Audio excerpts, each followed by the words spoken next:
à la radio, mais nous, on a fait des centaines d'Oradour-sur-Glane en Algérie. Est-ce qu'on en a conscience? En fait, il va comparer un massacre de la Seconde Guerre mondiale, dont je vous ai déjà parlé sur ce compte, à la colonisation de l'Algérie. C'est un peu une comparaison au bulldozer, mais je vais vous expliquer un peu où est-ce qu'il veut en venir. En gros, au début du 19e siècle, on a le territoire de l'actuelle Algérie, qui est une province autonome de l'Empire ottoman. Et pour des raisons géostratégiques, économiques et idéologiques, la France aimerait bien s'emparer de ces territoires. Alors, dès le 14 juin 1830, la France va débarquer et va s'emparer rapidement d'Alger. Mais elle s'arrête pas là. Après d'intenses combats, on a Constantine qui va être finalement prise en 1837. Et à partir de 1840, les officiers français vont entamer une guerre absolument totale pour s'emparer de la quasi-totalité des terres. Et face à cette invasion, eh bien les Algériens restent pas vraiment sans réagir. On a l'émir Abdelkader qui va organiser la résistance, mais faut bien le dire, la répression française, elle est d'une brutalité vraiment sans nom. On a des razzias, des décapitations de masse qui sont pratiquées par les troupes françaises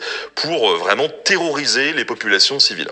L'histoire d'ailleurs de ces brutalités, elle apparaît vraiment dans la correspondance des officiers, puisque on va brûler le pays, on va violer les femmes, on va massacrer les ennemis. Et avec le temps, les Français vont élaborer de nouvelles stratégies et de nouveaux supplices. Dans les oasis, on va couper les palmiers et les figuiers. Pareil en Kabylie, en détruisant tout l'écosystème. On a Apathy d'ailleurs qui parle à un moment d'enfumade, et c'est une référence directe à une méthode absolument horrible de mise à mort, puisque en 1845, on a un scandale qui va éclater en France, c'est ce qu'on appelle l'affaire des enfumades. Et en gros, dans les grottes de Dara, on a le colonel Pélissier qui va asphyxier une tribu entière qui a trouvé refuge dans les grottes de Garel-Fréchy et qui refuse de se rendre. Et là, c'est entre 700 et 1200 personnes, d'après les sources, qui ont péri lors de cet événement. Et on parle vraiment pas de guerriers, c'est des femmes, c'est des enfants, c'est des vieillards et leurs animaux qu'on enfume dans les grottes. Et donc Apathy, il va laisser entendre que les Français du 19e siècle ont fait aux Algériens ce que les nazis ont fait aux Français pendant la Seconde Guerre mondiale, même si là c'est la journaliste qui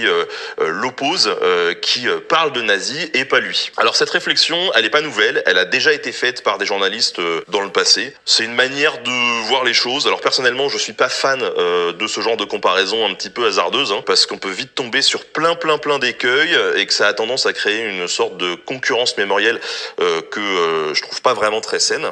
Mais faut bien se dire que oui, la colonisation de l'Algérie par la France, ça a pas été joli du tout, Et c'est bien de le rappeler quand même. Et l'histoire entre ces deux pays, elle s'est pas arrêtée à ce moment-là, parce que comme vous le savez, il y a eu aussi toute la guerre d'Algérie et tout ce qui se passe aujourd'hui. Pour comprendre la situation actuelle, faut pas nier que l'histoire de l'Algérie et de la France, elle est quand même marquée par des violences, voilà. Et c'est aussi ce devoir de mémoire qui nous permet à tous d'avancer et